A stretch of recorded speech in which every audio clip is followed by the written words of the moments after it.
So guys this is the day 43 of growing $100 account to the $100,000।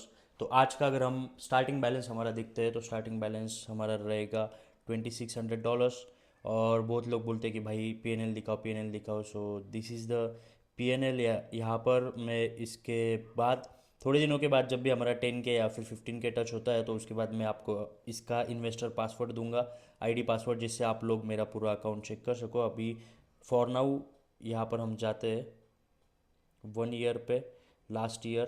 तो last year इस account में मैंने deposit किए थे $3200, और उसके बाद ये ट्रेड करके मैंने अकाउंट ये ग्रो किया था अराउंड $14,000 या फिर $15,000। I don't really remember the exact number, लेकिन काफ़ी अच्छा ग्रो हुआ था ये अकाउंट। और उसके बाद मैंने यहाँ पे अगर आप देखते हो तो विड्रॉल्स यहाँ पे लिए थे। भाई डेमो अकाउंट में विड्रॉल्स नहीं दिखते, आप लोगों को पता होगा।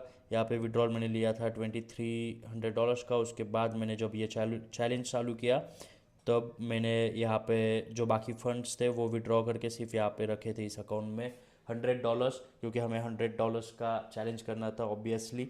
तो यहाँ पर उसके बाद ये जो डिपॉजिट है, ये जो विड्रॉल है, ये विड्रॉल के बाद यहाँ पे आप देख सकते हो ये जो पूरा ग्रोथ है ये हमारा $100 अकाउंट का ग्रोथ है। काफ़ी तगड़े तगड़े प्रॉफिट्स भी हमने लिए थे यहाँ पर। जो है बड़े प्रॉफिट्स, ये मोस्ट प्रॉफिट है, हाईएस्ट प्रॉफिट है। और उसके बाद थोड़ा लूजिंग स्ट्रिक चालू था। और अगर हम अभी का बैलेंस हमारा देखते हैं तो वो है $2600। हमने ये अकाउंट लेके गए थे हम 6.5K तक, लेकिन उसके बाद थोड़े लॉसेस हुए तो ये अकाउंट फिर से आ गया है। क्योंकि लॉसेस इसलिए हो रहे हैं क्योंकि भाई मैं देखो, मैंने पहले ही बोला था कि पोजीशन साइजिंग इसमें बड़ी रखूंगा। तो $6000 के अकाउंट पे मैं दो दो लॉट अगर उठा रहा हूँ तो उसमें रिस्क बहुत ज़्यादा होता है डेफिनेटली। तो यहाँ पर, और यहाँ पर आप चेक करो, ये है रियल अकाउंट। यहाँ पे डेमो लिखा आता है अगर ये डेमो अकाउंट है तो। और मैं अगर इन्वेस्टर आईडी पासवर्ड आपके साथ शेयर करने वाला हूँ तो believe me, this is the genuine account. और if you don't want to believe, don't follow me. अगर आप लोगों को लग रहा है कि फेक है, कोई भी आदमी अगर आपको सिखा रहा है और अगर वो प्राइस एक्शन पे फोकस कर रहा है, I only use price action to trade. और आपको मेरे नॉलेज से ही पता चलता होगा, जो भी प्रॉफिटेबल बंदा होता है वो जब चार्ट पे बैठता है, वो जो चीज़ें आपको एक्सप्लेन करता है उससे आपको पता चलता है कि इसको कितनी नॉलेज है अबाउट ट्रेडिंग। तो मैं लाइव ट्रेडिंग सेशंस भी लेता हूँ भाई। जो बंदा खुद प्रॉफिटेबल नहीं है वो कभी भी लाइव ट्रेडिंग सेशंस नहीं ले सकता। तो दैट्स इट फॉर, वही मुझे बताना था। पिछले 2 दिनों से कमेंट आए मुझे 2-3 कि भाई पीएनएल दिखाओ पीएनएल दिखाओ। भाई आईडी पासवर्ड दे रहा हूँ मैं, कोई भी नहीं देगा। मुझे नहीं लगता आज तक किसी ने उसके खुद के अकाउंट का आईडी पासवर्ड शेयर किया होगा। I will be sharing my accounts investor ID password with you guys once वो जाता है 10K या फिर $15K तक। Let's see. तो आज का एनालिसिस देखते हैं। पिछली वीडियो में मैंने पोस्ट किया वीकली एनालिसिस की। देखो यहाँ पे ये जो इस वीक का कैंडलस्टिक है, मतलब आज तो मंडे है, तो ये वीक हमारा जो बियरिश स्टार्ट हुआ है, तो मुझे लग रहा है ये जो है प्रॉफिट बुकिंग बाकी है। मैंने पिछले वीडियो में भी बताया था कि ये प्रॉफिट बुकिंग मुझे लग रहा है हो सकता है। तो अभी ये जो कैंडलस्टिक है ये कंटिन्यूसली आ सकती है नीचे की तरफ। तो let's go on the daily time frame. Daily time frame पे अगर हम देखते हैं तो यहाँ पे देखो, ये यहाँ पे रिजेक्ट हुआ, जैसे कि मैंने लास्ट टाइम एक्सप्लेन किया कि भाई रिजेक्ट हुआ है। और उसके बाद यहाँ पे नीचे आया, फिर लो बनाया, फिर अभी लोअर हाई बना रहा है। आई गेस ये नीचे की तरफ कंटिन्यू हो सकता है। तो लेट्स गो ऑन दी। यहाँ पे हम पहले मार्क कर लेते हैं ये वाला रेजिस्टेंस, जिससे हमें आसानी रहेगी। क्या हमने देखा था डेली टाइम फ्रेम पे ये। और उसके बाद अगर हम देखते हैं तो हमारा रेजिस्टेंस हमें 4 आवर पे रीअरेंज करना पड़ेगा। और 4 आवर पे अगर हम देखते हैं तो यहाँ पे हो सकता है कि यहाँ पे थोड़ा टाइम स्पेंड करो, क्योंकि देखो यहाँ पे काफ़ी ये जो लेवल्स है ये काफ़ी मेसी है यहाँ पे। तो हो सकता है यहाँ पे थोड़ा टाइम स्पेंड करें तो यहाँ पे हम सपोर्ट ड्रॉ कर लेंगे इस लेवल पे। और अगर इस सपोर्ट से ब्रेक भी होता है तो नीचे थोड़ा हर्डल है। तो लेट्स से अगर विथ वॉल्यूम ये पुश करता है तो we will definitely go for our entries. अभी मैंने डिसाइड नहीं किया है कि व्हाट इज़ आवर बायस। अगर बाइंग होती है तो बाइंग करेंगे, सेलिंग होती है तो सेलिंग करेंगे। Let's see. ऐसे कुछ डिसाइड नहीं करते हम मार्केट में, जो सिचुएशंस होती है उसके बेसिस पे हम हमेशा डिसीजंस लेते हैं। So let's see. 1 hour time frame पे यहाँ पे दिखाई दे रहा है कि सपोर्ट ले रहा है और यहाँ पे सस्टेन करने लग रहा है। लेकिन यहाँ पे अगर हम देखते हैं प्रीवियस इस पे, यहाँ पे सारा कंसोलिडेशन है और यहाँ पे काफ़ी रेंजी मार्केट है, काफ़ी रेंज में मार्केट है। तो यहाँ पे हम कोई डिसीजन नहीं ले सकते। लेट्स सी अगर यहाँ पे कोई प्राइस एक्शन देखने मिलता है तो I will definitely update you guys.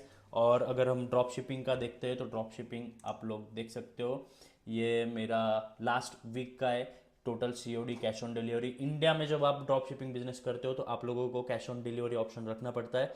मैंने मेरे वेबसाइट पे कैश ऑन डिलीवरी ऑप्शन रखा है।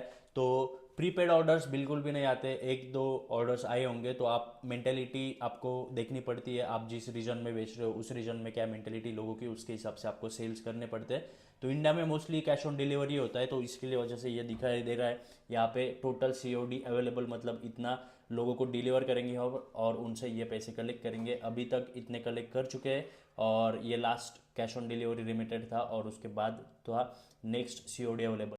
और ये जो माइनस में 13,000 आपको दिखाई दे रहे हैं ये होते हैं एफशिप वालों का बैलेंस, जो आपको 20,000 तक क्रेडिट देते हैं। मतलब आपको शिपिंग के चार्जेस नहीं देने हैं जब तक आपका शिपमेंट नहीं होता। तो जब वो शिपमेंट कस्टमर के पास जाएगा वो उनसे कलेक्ट करेंगे, और जब कलेक्ट करेंगे तब उसमें से ये पैसे कट करेंगे और फिर रेस्ट जो आपका पैसा है वो आपको वापस देंगे। तो आपका ये जो एक खर्चा है वो बच जाता है बिकॉज ऑफ द एफशिप।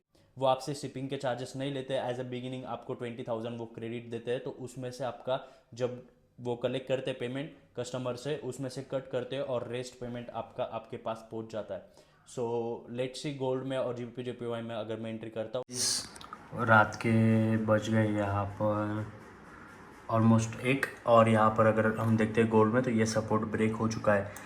तो मैं यहाँ पे सोच रहा हूँ कि अगर मैं अभी ट्रेड लेता हूँ कल सुबह तक या फिर कल लंदन सेशन तक अगर पुश यहाँ पे मिलता है तो अच्छा खासा यहाँ पे हम कैप्चर कर सकते हैं। तो यहाँ पे ये सपोर्ट जो था वो ब्रेक हो चुका है, लेकिन अगर आप देखोगे यहाँ पे ये सपोर्ट था ये भी ऑलमोस्ट ब्रेक हो चुका है। तो अगर ये सपोर्ट ब्रेक होता सिर्फ तो हमारा सेटअप था कि ये ब्रेक हो गया, उसके बाद रिटेस्ट हो गया यहाँ पे, उसके बाद फिर से क्लोजिंग दे दी जोन के नीचे, उसके बाद नेक्स्ट कैंडलस्टिक ने उसका लो ब्रेक कर दिया। तो हम यहाँ पे सेल लेके इसके ऊपर स्टॉप लॉस रख सकते हैं।